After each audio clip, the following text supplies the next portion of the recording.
I'm so lucky that my job sometimes brings me into cottage country for a paint makeover. I've got two beautiful Muskoka rooms to show you, so let's take a look at the first one. This room is a great example of how paint and stain can really freshen up a room that gets a lot of use. Now, this project started with the floor. The blue floor had to go. It was showing some wear and tear. It had been many years since it had been painted, but of course, starting there, exploded into a full-on paint makeover. Now the floor looks wonderful in this beautiful gingham pattern with Benjamin Moore's porch and floor paint. We used two colors, Guilford green and Nantucket gray. So it has a nice whimsical feel, and then we wanted to carry that through the rest of the Muskoka room. So starting with the back siding, we used a solid stain in maritime white, and that really cleaned it up and made that beautiful fish kind of stand out against the accent wall. We wanted to keep some of the rustic wood, so just by cleaning up the area along here, looking out onto the view, we kept that wood, but then brought the maritime white below and over, and then even used the maritime white on the window frames behind. And again, I love that contrast of the rustic wood with the creamier white.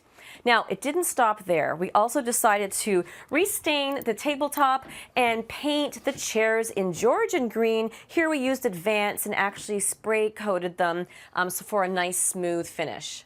I thought the ceiling needed a little color too, so I painted it with palladium blue. I love how that just sort of makes it feel open and very airy, like the sky. Over here, we used a simple bamboo blind to cover up the recycling area. A nice tip just to hide away some clutter. And the homeowner decided they needed some extra seating, so they built this really simple bench seat that collapses down. But I love how this gives you extra seating, a place to enjoy the conversation with the rest of the group, or just sit out by yourself and enjoy that gorgeous view. With a view like this, you don't want to do anything to detract from it, even with your paint and stain. Now, before, the wood was rather weathered, so we just wanted to freshen it up. I used Benjamin Moore's Arbor Coat stain in a semi-transparent with this beautiful teak color. I just love how it blends into the background. This is definitely a place where you do not want to paint your window trim with white.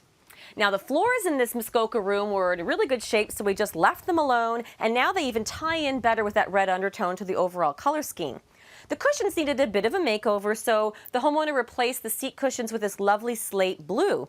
And, of course, a few more cushions, because you can never have enough. So I wanted to bring that little bit of blue accent color into the space somewhere, so we used a solid stain for the screen doors and used Hamilton blue.